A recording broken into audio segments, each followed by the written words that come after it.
बस दरवाढीच्या विरोधात आज शिवसेना उभाटा गटाच्या वतीने आंदोलन करण्यात आले। नांदेडमध्येही शिवसेनेच्या पदाधिकाऱ्यांनी बस स्थानकाच्या मुख्य प्रवेशद्वारासमोर चक्काजाम आंदोलन केले। या आंदोलनामुळे एसटी बसची वाहतूक काही वेळासाठी ठप्प झाली होती। दरवाढ कमी न केल्यास तीव्र आंदोलन करण्याचा इशारा यावेळी देण्यात आला। एकनाथ शिंदे आणि त्यांचे सहकारी महाराष्ट्राला लुटण्याचं काम करत असल्याचा आरोप शिवसैनिकांकडून करण्यात आला।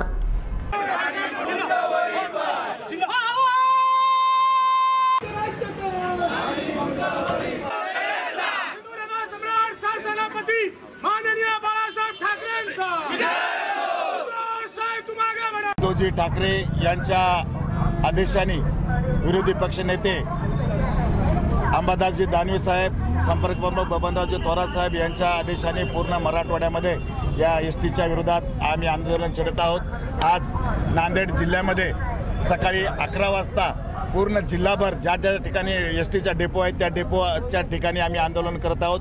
डेपोतून एसटी बाहेर निघू द्यायचं नाही असा आमचा आंदोलनाचा संदर्भ होता।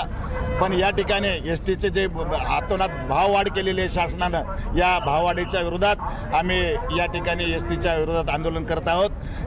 ज्या पद्धतीने 2000 कोटीचा करारनामा रद्द केला त्याचप्रमाणे आज जे 14.95 म्हणजे 15% भाडेवाढ सरसकट महिलांना जे 50% होतं की त्या सरसकट भाडेवाढ जे केलेलं आहे, तर याचा अर्थ असा आहे की ते परिवहन खातं ज्या एकनाथ शिंदे यांच्याकडे आहे, त्यांच्या सहकार्याकडे आहे, त्यांचं कामच आहे की महाराष्ट्राला लुटण्याचं कटकारस्थान त्यांनी केलेलं आहे। सर्वसामान्य जनतेला तुम्ही न्याय देता की सर्वसामान्य जनतेला कंचे लावता।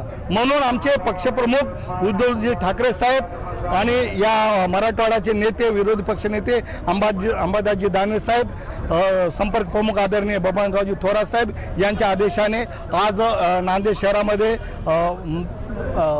रस्त्यावर एसटीचा चक्काजाम आंदोलन केलेले। संपूर्ण जिल्ह्यामध्ये जिल्हा प्रमुखाच्या आदेशाप्रमाणे या नांदेड जिल्ह्यात सगळीकडेच चक्काजाम झालेले।